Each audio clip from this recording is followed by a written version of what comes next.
बच्चों, आज की कहानी का शीर्षक है सारस की शिक्षा, जिसके अनुसार आज की कहानी में सारस अपने बच्चों को किसान के माध्यम से जीवन की एक बहुत जरूरी शिक्षा देता है। आखिर वह शिक्षा क्या थी, चलिए कहानी को विस्तार से जानते हैं। एक गांव के पास एक खेत में सारस पक्षी का एक जोड़ा रहता था। सारस और उसकी पत्नी बड़े ही प्रेम से वहां रहा करते थे। कुछ समय बाद सारस की पत्नी ने 4 अंडे दिए। अब सारस और सारस की पत्नी दोनों मिलकर अंडों का बहुत ख्याल रखते थे। समय के साथ साथ अंडे फूट गए और उनमें से प्यारे प्यारे बच्चे निकल आए। लेकिन बच्चों के बड़े होकर उन्हें योग्य होने से पहले ही अब खेत की फसल पककर तैयार हो चुकी थी। इस बारे में सोचकर दोनों ही बड़ी चिंता में पड़ गए थे। जब तक किसान फसल काटने आए, उससे पहले ही बच्चों के साथ उन्हें वहां से उड़ जाना चाहिए। वह दोनों इसी बारे में सोच रहे थे, लेकिन बच्चे अभी बहुत छोटे थे और ठीक तरह से उड़ नहीं सकते थे, इसलिए उनका उड़ जाना संभव नहीं था। एक दिन जब सारस और उसकी पत्नी बच्चों के लिए खाने का प्रबंध करने जा रहे थे, तो सारस ने बच्चों से कहा, बच्चों, हमारे घर पर न रहने पर यदि कोई खेत के पास आए तो उसकी बात सुनकर याद रखना और बोलना बिल्कुल भी नहीं। शाम को जब सारस बच्चों के लिए खाना लेकर लौटा तो बच्चों ने कहा, पिताजी, आज किसान आया था। वह खेत के चारों तरफ घूमता रहा। एक दो स्थानों पर काफी देर तक खड़े होकर देर तक खेत को घूरता रहा। वह कहता था कि खेत अब काटने योग्य हो गया है। आज ही जाकर गांव के लोगों से कहूँगा कि वे मेरा खेत कटवा दे। सारस ने बच्चों से कहा, तुम लोग डरो मत, खेत अभी नहीं कटेगा।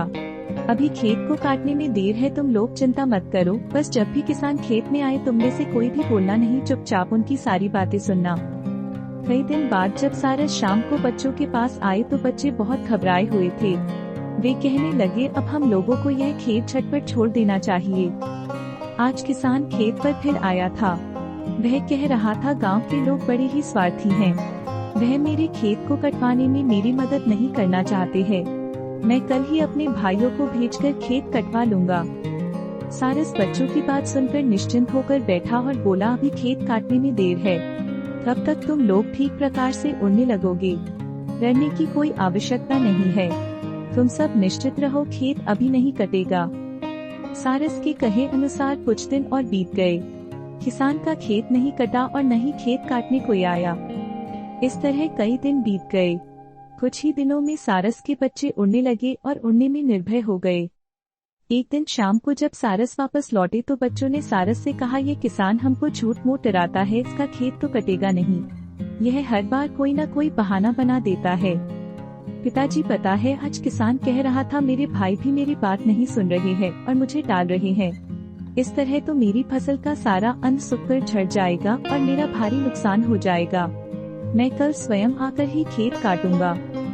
यह सुनकर सारस घबराकर बोला, चलो जल्दी करो, अभी अंधेरा नहीं हुआ है, दूसरे सुरक्षित स्थान पर उड़ चलो, कल खेत अवश्य कट जाएगा।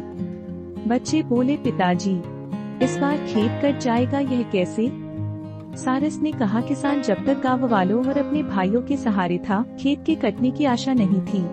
जो भी व्यक्ति दूसरों के भरोसे कोई काम छोड़ता है तो उसका काम कभी नहीं होता, लेकिन जो व्यक्ति किसी भी कार्य को स्वयं करने की ठान लेता है, उसका काम अवश्य सफल होता है। अब किसान स्वयं ही फसल काटने सुबह खेत पर आ जाएगा तो कल अवश्य ही खेत कटना शुरू हो जाएगा। इतना कहकर सारस अपने बच्चों और पत्नी संग सभी के साथ उठकर एक अन्य सुरक्षित स्थान पर चला गया। शिक्षा, हमें कभी भी कोई कार्य कल पर नहीं टालना चाहिए। अपने कार्य को सही समय पर करना चाहिए। समय पर किया गया कार्य सदा सफल होता है।